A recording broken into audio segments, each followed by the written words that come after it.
The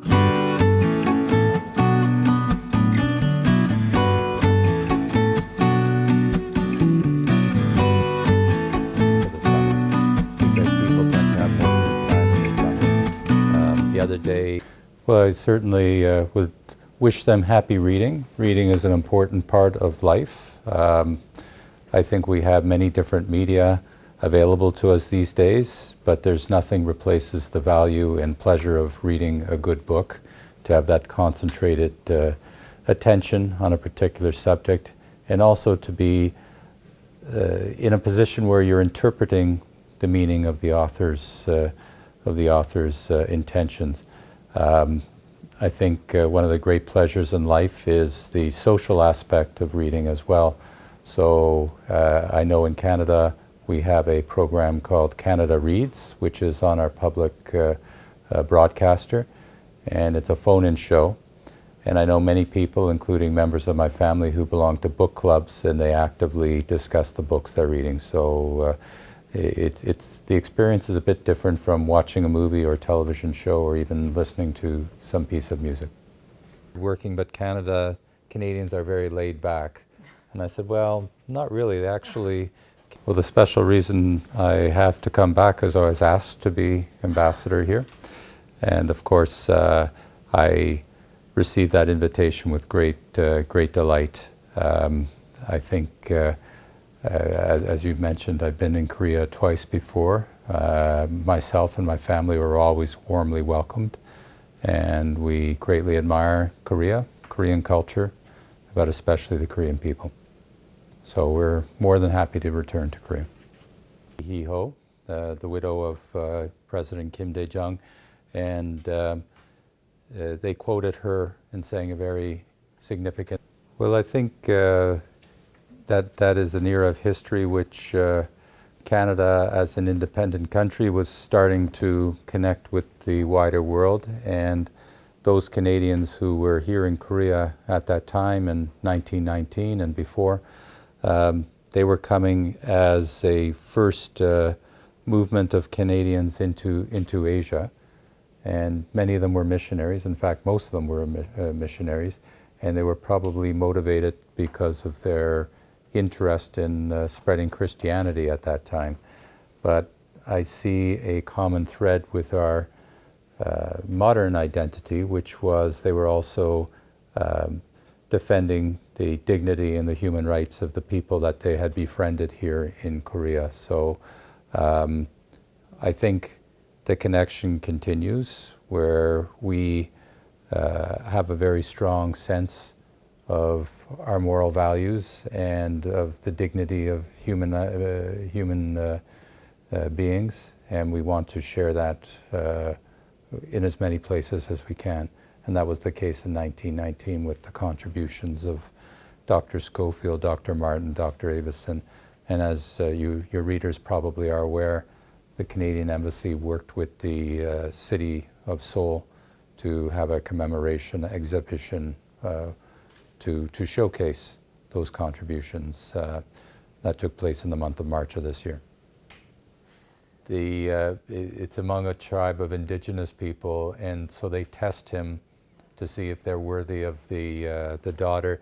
Well, I don't know if Canada has made as much progress as we would have hoped we would have achieved. I think we all must remain motivated to look at equality in our society, and particularly with respect to women, there remain some significant issues to be addressed.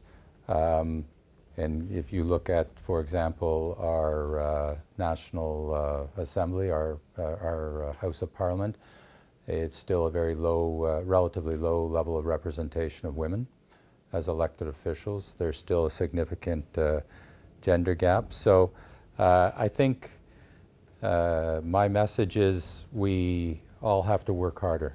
I was this morning at the ceremony in honor of Lee Hee-ho, the widow of President Kim Dae-jung, and they quoted her in saying a very significant thing, which is women's rights are democratic rights. This is what she fought for, and I think I understand that we're always a better society, not by the strength of our military or our economy, but how well we treat minorities among ourselves. Watch TV with them, and I thought to myself, that is a very paternalistic way of doing things. Well, when I read this question, I thought how interesting to be describing Canada as a cultural powerhouse. I do think we have done very well in producing some global figures in international culture, and you know, when you ask for a reason, I think one of the big reasons, several reasons in my opinion. First of all, I think our two official languages are English and French, so two of the global languages.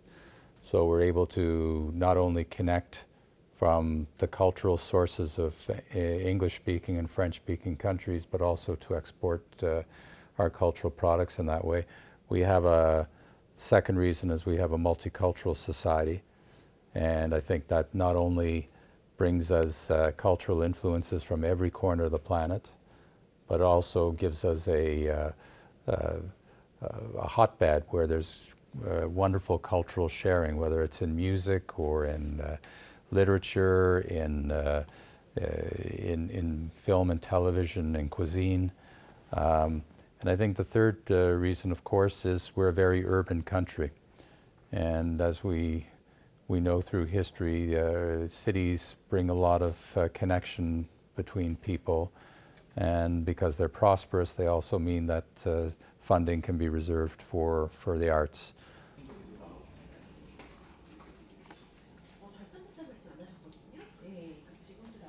It is open twice a week, Tuesday and Thursday, and otherwise by appointment. We have programs where we connect to local schools. Certainly we would like to expand those programs and introduce more and more schools and students and any general readers to Canada. I think a nice environment. It's very centrally located in Korea, so we would certainly welcome anybody interested in finding out more about Canada and the Canadian culture. Because all Canadians, except for our First Nations, as we like to say, are immigrants to Canada. So if you go... Well, I think if you look at the history of Canada, there's been different themes developed in our literature, but one of the prominent themes has always been on the immigrant experience, because all Canadians, except for our First Nations, as we like to say, are immigrants to Canada. So if you go back as far as the middle of the 19th century, some of the initial famous books were about settlers coming from Canada from other parts of the world into Canada, and I think of Susanna Moodie and Catherine Park Trail, who were sisters actually from England, and both chose to come to Canada in the middle of the 19th century, and they actually recorded their experience, which was, of course, if you read it, it's a very different experience from the current experience of immigrants who can get onto a plane and then go to a modern city, and while there are challenges, are not the physical hardships and even dangers that faced the earlier age of settlement.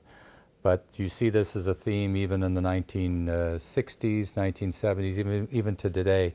So that's one important theme, is the experience that immigrant families feel in Canada and how they face with being different, being isolated, and in some cases where their social values are forced to change. A young American who goes in the jungles, I think of Venezuela, and he falls in love with this young lady, and one of them is Black Rope by Brian Moore, and it's a story of the French attempts French missionaries in modern Ontario in the 17th century, and how they connected with the indigenous people there. And I think it's a great example of cultural relativism. It explores the experience of the French missionaries and the indigenous people, and how they looked at each other, and tries to get a common understanding. It's just a wonderful book, and it was made into an even better movie, in my opinion.